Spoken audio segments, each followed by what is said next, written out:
Hello friends, welcome back to my YouTube channel medico विसी। तो guys आपकी जो काउंसलिंग है अभी प्रॉपर स्टार्ट हो चुकी है। एमसीसी काउंसलिंग भी अपनी प्रॉपर चल रही है, स्टेट्स की काउंसलिंग भी, सभी स्टेट्स की काउंसलिंग प्रॉपर चल रही है। तो इसके अंदर मैं डिस्कस करने वाला है कि आपका जो रजिस्ट्रेशन हो चुका है, राउंड टू का आपका रिजल्ट आ चुका है, अभी रिपोर्टिंग चल रही है। तो उससे पहले मैं डिस्कस करूंगा एक एमसीसी का रिजाइनेशन कुछ होता है, उसके बारे में डिस्कस करने वाला हूं। और उससे क्या है, अभी जो एमसीसी राउंड टू से रिजाइनेशन के लिए एक अच्छी डेट अनाउंस कर दी है, जिससे जो स्टेट में जो बच्चे पार्टिसिपेट कर रहे हैं, जो all India Kota versus state को मैनेज करना चाहते हैं, वो किस तरह से मैनेज कर सकते हैं, उससे कैसे क्या आपको फायदा होने वाला है, वो सारी बातें मैं इस वीडियो में डिस्कस करने वाला हूँ। तो इस वीडियो में आप लास्ट तक बने रहिए। उससे पहले मैं आपको बता दूं कि हमारा paid counselling programme only 999 fees में है, जिसके अंदर हम आपको पर्सनल प्रिफरेंस लिस्ट प्रोवाइड करेंगे। 24/7 call and chat facility available है। आप कौन से डिस्ट्रिक्ट से बिलोंग करते हो, कौन से स्टेट से आप बिलोंग करते हो, उसके अकॉर्डिंग आपकी प्रेफरेंस लिस्ट तैयार की जाएगी। कभी भी आप कॉल कर सकते हो, एक्सपर्ट टीम के द्वारा आपको पर्सनलाइज प्रेफरेंस गाइडेंस दी जाएगी। व्हाट्सअप से आप कनेक्टेड रहोगे पर्सनली, जैसे कि अपन आपस में बात करते हैं वैसे आप पर्सनली कनेक्टेड रहोगे, कोई भी दिक्कत आपको नहीं आएगी। इसकी ओनली 999 फीस रहेगी। All India Kota, state quota बहुत आपको इंक्लूड रहेगी। इसके लिए जो आपको व्हाट्सअप नंबर शो है, इस पर आप मैसेज कर सकते हैं, वहाँ आपको और भी बातें समझा दी जाएगी। साथ ही साथ जो टेलीग्राम ग्रुप मेडिको अभिषेक है, उसकी लिंक आपको डिस्क्रिप्शन मिल जाएगी, उसको आप ज्वाइन कर लीजिएगा। इंस्टा मेडिको अभिषेक 29 को फॉलो कर लीजिए, उसकी जो लिंक है आपको डिस्क्रिप्शन मिल जाएगी। चलो अपन स्टार्ट करते हैं कि आपका जो है राउंड टू का जो है आपका ऑल इंडिया कोटा का रिजल्ट आ चुका है। ओके, उसका जो पहले रिजाइनेशन जो चल रहा था आपका 24 सितंबर तक था, परंतु अभी जो है उसको एक्सटेंड करके उसको 29 सितंबर तक कर दिया गया है। और उससे मैं आपको समझाऊं कि मोस्ट ऑफ स्टेट जो है, जो आपका ऑल इंडिया कोटा के द्वारा जो शेड्यूल निकलता है, क्योंकि जिगजैग पैटर्न अपन को फॉलो करना होता है, तो उसके अकॉर्डिंग ही चलते हैं। तो उससे हुआ क्या कि आपको 25 सितंबर तक आपकी जो है ऑल इंडिया कोटा की आपकी क्या चल रही है, रिपोर्टिंग चल रही है। 25 सितंबर तक आपको ऑल इंडिया कोटा की क्या है, रिपोर्टिंग है। तो उससे होएगा क्या कि अभी अगर मैं राजस्थान स्टेट को अगर लेके बात करूँ, तो राजस्थान स्टेट की चॉइस फिलिंग हो चुकी है, क्लोज भी हो चुका है, लॉकिंग वॉकिंग सब हो चुकी है। कल जो है 25 सितंबर को जो है राजस्थान के वालों का रिजल्ट आने वाला है। तो अब राजस्थान वालों के लिए अच्छा मौका क्या है कि उन्होंने मान लो किसी बच्चे ने ऑल इंडिया कोटा में क्या कर लिया, पार्टिसिपेट कर लिया है। ओके, तो वहां पर उसने क्या कर लिया, रिपोर्टिंग भी करवा ली, ज्वाइनिंग भी करवा ली। अब उसको अगर राउंड में वो देखना चाहते हैं कि मेरे को अगर अच्छी सीट अगर इधर मिल गई, क्योंकि मोस्ट ऑफ द स्टूडेंट्स जो कंफ्यूज होते हैं वो बाउंड्री लाइन में, उसको अगर अच्छी सीट अगर इधर मिल जाती है, तो 29 तारीख आपको 29 सितंबर जब डेट कर दी गई है, आराम से वो रिजाइनेशन करेगा, आराम से जो अपने डॉक्यूमेंट्स लाएगा, अपनी फीस वापस लेगा, डीडी के थ्रू किसी भी थ्रू अगर हुई है, और जो अपने डॉक्यूमेंट्स सारी बातें करके वो ऑल इंडिया कोटा से अपना डॉक्यूमेंट लेके स्टेट के अंदर आराम से ज्वाइन कर सकते हैं। ये सबसे अच्छा बेनिफिट आपका हुआ है, क्योंकि 29 सितंबर तक आपकी डेट है। तो मैं अगर रिकमेंड करूंगा कि 24 सितंबर को आप जाओ रिपोर्टिंग करवाने, जो भी आपको ऑल इंडिया कोटा के थ्रू आपको कॉलेज मिली है। 24 सितंबर को जब आप रिपोर्टिंग करवाने जाओगे, 24 से 25 तक आप आराम से रिपोर्टिंग करवा लो। उसके बाद जब 25 सितंबर को आपका स्टेट का रिजल्ट आ जाएगा, तो उस स्टेट के रिजल्ट को आप देख लीजिए। अगर स्टेट का रिजल्ट आपके फेवर में आता है, जैसे कि अपन को जो कॉलेज चाहिए स्टेट के अंदर अगर वो मिल रही है, तो स्टेट के फेवर में आपका अगर रिजल्ट आता है, स्टेट की आप कॉलेज ले लीजिए, उसको वहाँ से रिजाइन आप वहीं की वहीं मार्ग, क्योंकि ऑल इंडिया कोटा से जो बाउंड्री लाइन वाले स्टूडेंट्स होते हैं उनको अलॉट होता है महाराष्ट्र, तेलंगाना, इधर हिमाचल प्रदेश, ये कॉलेज अलॉट होती है। तो वहाँ से आना जाना किराया बहुत ज़्यादा महंगा पड़ जाता है।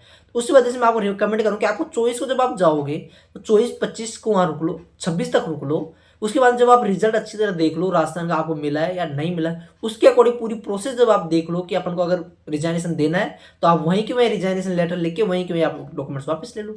अगर आप चाहते हो कि अपन को राजस्थान में अगर कॉलेज नहीं मिले, तो अपन all India quota round third में अपग्रेड कराएंगे, तो आप आके अपना राउंड थर्ड में आप दे सकते हो। अगर राउंड थर्ड में आपको कॉलेज मिल जाती है, तो वही सिस्टम आपको करना पड़ेगा, वापस वहाँ जाना पड़ेगा, रिजाइन आपको रिजाइन देना पड़ेगा। रिजाइन देके आपको अपग्रेडेशन के लिए जो डॉक्यूमेंट्स है आप बता सकते हो कि हमें अपग्रेड हुआ है, नया अलॉटमेंट लेटर आपको लेके जाना है, और आप वहाँ बता के आपके डॉक्यूमेंट्स आप वापस दे सकते हैं। सिंपल प्रोसेस है, कोई भी ज़्यादा नहीं है।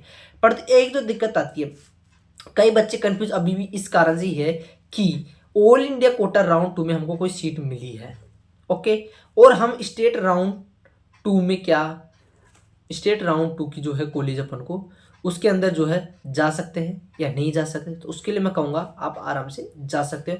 और यही तो सुनहरा मौका आपको मिला है कि आप all India quota round to का रिजाइनेशन 29 तारीख तक है, और आपके स्टेट का रिजल्ट 25 तारीख तक आ रहा था, मतलब कि आप आराम से देके आप आराम से रिजाइन कर सकते हो। परंतु मैं एक चीज आपको समझा दूं कि आप प्रोसेस को मैं अगर डिस्क्राइब करूं, आप आराम से ऑल इंडिया के हर राउंड से जो है स्टेट के हर राउंड में आ सकते हो।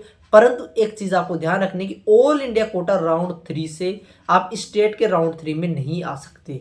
अगर आपको ऑल इंडिया कोटा राउंड 3 में आपको सीट मिल गई, आपने अगर वो सीट ले ली, तो आप और किसी राउंड में आप नहीं जा सकते, आप वहीं लोग हो चुके हो। परंतु आप अगर ऑल इंडिया कोटा से कोई सीट नहीं लेते हो, तो उसको आप छोड़ देते, तो आप काउंसलिंग से तो बाहर हो ही जाओगे। उस साल के लिए आप काउंसलिंग से बाहर नहीं होगे, अगले साल भी आप काउंसलिंग में पार्टिसिपेट नहीं कर सकते। उस काउंसलिंग से बाहर हो गए तो आप जो स्टेट राउंड थर्ड में, स्टेट में तो आप आ सकते हो, ऑल इंडिया कोटा से बाहर हो, क्योंकि ऑल इंडिया कोटा की काउंसलिंग, स्टेट कोटा काउंसलिंग, बहुत जो काउंसलिंग है आपकी डिफरेंट तरह की काउंसलिंग है, आपस में कोई भी इंटरलिंक नहीं है। बस इंटरलिंक जब होती है जब आप अगर कोई सीट ब्लॉकेज आप करते हो, क्योंकि सीट ब्लॉकेज करने से क्या होता है, स्ट्रे वैकेंसी में बहुत सारी सीटें वैकेंट होती है, जिससे थोड़ा सा कंफ्यूजन जो है, स्ट्रे जो है 2-2 3-3 राउंड का आपका निकल जाता है। बीएमएस में आप देखोगे 6-6 राउंड का स्ट्रे हो जाता है। Okay, like 4th 5th 6th round ऐसे चले जाते हैं। इस वजह से जो दिक्कतें होती है, इसको ब्लॉकेज करने के लिए आपको जो है रिकमेंडेड किया जाता है कि all India quota round third में आपने अगर सीट ले ली तो कहीं किसी भी स्टेट के राउंड में आप नहीं जा सकते। बाकी ऑल इंडिया कोटा का राउंड 2 हो, स्टेट कोटा के राउंड 2 में आप जा सकते हो, स्टेट कोटा के राउंड 2 से ऑल इंडिया कोटा के राउंड 3 में जा सकते हो। तो ये सारी प्रोसेस जो है प्रॉपर ही हम हमारी टीम के द्वारा आपको एक्सप्लेन कर लिया जाएगा। इसके लिए जो आपको जो 999 पेड काउंसलिंग प्रोग्राम है उसको ज्वाइन कीजिए। व्हाट्सअप नंबर जो आपको शो रहे इस पर आप कॉन्टैक्ट कर सकते हैं। इसके ऊपर भी आपको सारी जानकारी प्रोवाइड कर जाएगी। कोई भी क्वेरी कमेंट बॉक्स में पूछ ले। आगे भी अपन अगर इसमें देखें सिनेरियो में जो आप रिजाइनेशन से फैसिलिटी, यही आपको अच्छा बेनिफिट मिला है, क्योंकि कुछ बच्चे कंफ्यूज इसलिए हो रहे थे कि ऑल इंडिया कोटा राउंड 2 में हमने सीट ले लिया अगर तो स्टेट में जा सकते हैं, नहीं जा सकते। तो यह प्रॉब्लम जो है एमसीसी ने अच्छी तरह से आपके सोल्व कर दी कि, क्योंकि अब मैं आपको एक और बात अगर मैं बता दूं यहाँ पर कि ऑल इंडिया कोटा रहा आपका राउंड 3, स्टेट कोटा रहा राउंड 3। अब जो आपको मेन चीज़ रहेगी वो रहेगी इनका काउंसलिंग शेड्यूल। ये जो मैं पूरी बात आपको कर रहा हूँ ये बाउंड्री लाइन वाले स्टूडेंट्स के लिए कर रहा हूँ, क्योंकि उनको ही ज़्यादा दिक्कत फेस करनी होती है, क्योंकि स्टेट के कोटा में अगर सेफ रैंक में बच्चा है स्टेट में लेना प्रीफर कर देता है। ऑल इंडिया कोटा में अगर सेफ रैंक से नहीं है, 22-23 हज़ार रैंक है, वो चाहेगा कि अपन ऑल इंडिया कोटा से कोई अच्छा स्टेट देके वहाँ कॉलेज अपन ले। तो बाउंड्री लाइन वाले स्टूडेंट्स के लिए अब रहेगा ऑल इंडिया कोटा राउंड 3 और स्टेट राउंड 3 में किस तरह से वो पार्टिसिपेट करें, क्या रहेगा उनके लिए जो मेजर रोल प्ले करेगा वो प्ले करेगा काउंसलिंग शेड्यूल। वो देखेंगे काउंसलिंग शेड्यूल क्या कोइंसिड कर रहा है, कोइंसिड कर रहा है या नहीं कर रहा, या फिर अलग अलग थोड़ा डिफरेंस है या नहीं है। वहीं आप जो है डिसाइड करने वाला है कि आपको अच्छी कॉलेज ऑल इंडिया कोटा में आप देखना चाहोगे, स्टेट कोटा में आप देखना चाहोगे। तो उसके लिए जो proper guidance, proper strategy follow करनी। साथ ही साथ मैं आपको बता दूं कि स्ट्रे वैकेंसी में जाना कोई ऐसे रिस्क की बात नहीं है। कुछ बच्चे समझते हैं कि स्ट्रे वैकेंसी में जाना तो भाई सब रिस्की है, कहीं सीट मिले या नहीं मिले। मैं बताऊँ स्ट्रे वैकेंसी में जाना बहुत अच्छी जो आपकी डिसीजन माना जाएगा, क्योंकि जहाँ तक कट ऑफ जाती नहीं है वहाँ तक भी बच्चों को कॉलेज मिल जाती है। तो इसलिए मैं बताऊंगा स्टे वैकेंसी जाना बिल्कुल सेफ है। आप अगर, पर उसके लिए आपको एक प्रॉपर स्ट्रेटेजी आपके पास होनी चाहिए। क्या सीनेरियो चल रहा है, किस प्रकार से रैंक अकॉर्डिंग मिल रहा है नहीं मिल रहा है, प्रीवियस ईयर्स का क्या सीनेरियो, तो उसके अकॉर्डिंग आपको देखना है। उसके लिए पेड काउंसलिंग ज्वाइन करिए, अच्छे काउंसलर से गाइडेंस लोगे। क्योंकि कुछ, मैं अभी काउंसलर्स की अगर मैं बात करूँ आपके सामने, कुछ काउंसलर ऐसे हैं कि आपसे फीस ले लेते हैं, एक ऐसी लिस्ट आपको बना के दे देते हैं जिसमें कोई आपसे रिलेटेड है ही नहीं। आप बिलोंग करते हो राजस्थान से, आपको लिस्ट बना के दे रहे हो यूपी के अकॉर्डिंग, उनकी केवल एक लिस्ट रहती है, उसको क्या करते हैं सर्कुलेट करते रहते हैं। ऐसा काम बिल्कुल नहीं है हमारा। जो आप अगर यूपी से हो तो यूपी के अकॉर्डिंग मिलेगी। यूपी में भी आप कहाँ से बिलोंग करते हैं, मुजफ्फरनगर से हो, झांसी से हो, जहाँ से आप बिलोंग करते हैं उसके अकॉर्डिंग आपको लिस्ट बनेगी। राजस्थान के किस जिले से उसके अकॉर्डिंग आपकी लिस्ट बनेगी। इसके लिए कंफ्यूज होने की कोई भी जरूरत नहीं है। पेड काउंसलिंग ज्वाइन करनी है ओनली 999 फीस में। साथ ही साथ आप अगर कोई बीएमएस की तरफ जाना चाहते हैं, बीएमएस, साथ ही आयुर्वेदा के कोर्सेज हो गए, आपके आयुष के कोर्सेज जो भी है, साथ ही साथ वेटनरी के कोर्सेज हो, किसी भी का आपको काउंसलिंग है, बीएससी नर्सिंग से रिलेटेड, बीडीएस से रिलेटेड, आप हमको ज्वाइन कर सकते हैं। ओनली 999 फीस है, मिनिमल फीस है।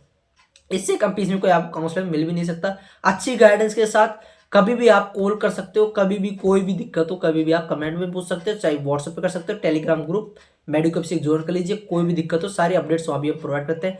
चैनल को सब्सक्राइब करें आगे भी अपडेट्स को पाने के लिए, अच्छी जो स्ट्रेटेजी से वीडियो पाने के लिए, क्योंकि काउंसलिंग एक अच्छी स्ट्रेटेजी से आप एक अच्छी कॉलेज ऑप्ट कर सकते हो। क्योंकि मैं एक आपको एग्जाम्पल दूँ, पिछले साल एक स्टूडेंट था मेरे से काउंसलिंग से जुड़ा हुआ था, उसकी 1,23,000 रैंक थी। ओके, उसको जो है एससी कैटेगरी से था, उसको जो है अपना कॉलेज मिल गई थी, महाराष्ट्र में मिल गई थी, महाराष्ट्र में हिंगोली कॉलेज मिल गई थी, जो कि क्या थी, न्यूली ओपन थी। तो उसको मैंने रिकमेंड किया कि आप या तो इस कॉलेज में या फिर राजस्थान के स्टे में जाने का आप प्रेफर कर सकते हो। तो उसने सोचा कि मैं इस कॉलेज को छोड़ देता हूँ, क्योंकि हिंगोली कॉलेज थी, कोई इतना ट्रांसपोर्टेशन का सिस्टम ही नहीं था, वो जयपुर का रहने वाला था। तो उसने कॉलेज छोड़ दी, मैंने छुड़वा दी। उसके बाद में उसको स्टे वैकेंसी जब हम लेके गए तो उसको राजस्थान में एक अच्छी कॉलेज मिल गई। मतलब स्टे वैकेंसी जाने से अच्छी काउंसलिंग प्रेफरेंस लिस्ट आप अगर बनाओगे, अगर अच्छी स्ट्रेटेजी फॉलो करें, तभी आप स्टे वैकेंसी जाने का रिस्क ले सकते हो। वरना मैं आपको रिकमेंड करें, अच्छी स्ट्रेटेजी नहीं है, अच्छा अगर आपने कोई बैकग्राउंड ले नहीं रखा, अच्छा काउंसलर आपके पास नहीं है, तो स्टे वैकेंसी जाने का रिस्क आप नहीं लोगे। मैं आपको रिकमेंड करूँ स्टेट वैकेंसी में जाने का रिस्क ऐसे ही आप नहीं ले सकते, परंतु ऐसा भी नहीं है कि आप बिल्कुल ही रिस्क लो। तो इसलिए अच्छी स्ट्रेटेजी आपके पास है, अच्छा काउंसलर आपके पास है, अच्छी गाइडेंस अगर आपको प्रोवाइड करे तभी आप स्टेट वैकेंसी जाने का चाहिए। सीट वैकेंसी कितनी है, क्या स्ट्रेटेजी है, क्या मेरिट लिस्ट है, उसके अकॉर्डिंग आप स्टेट वैकेंसी, चाहे ऑल इंडिया का हो, चाहे राजस्थान का हो, चाहे यूपी का, कहीं का भी स्टेट वैकेंसी है, आप उसी तरह से आप रिकमेंडेड करूँगा। इसीलिए चैनल को सब्सक्राइब कर ले, आगे भी ऐसे अपडेट्स के लिए पेड काउंसिल ज्वाइन कर ले, जो व्हाट्सअप नंबर आपको शो है इस पर आप मैसेज कर सकते हैं। धन्यवाद जुड़ने के लिए, आपका दिन शुभ रहे।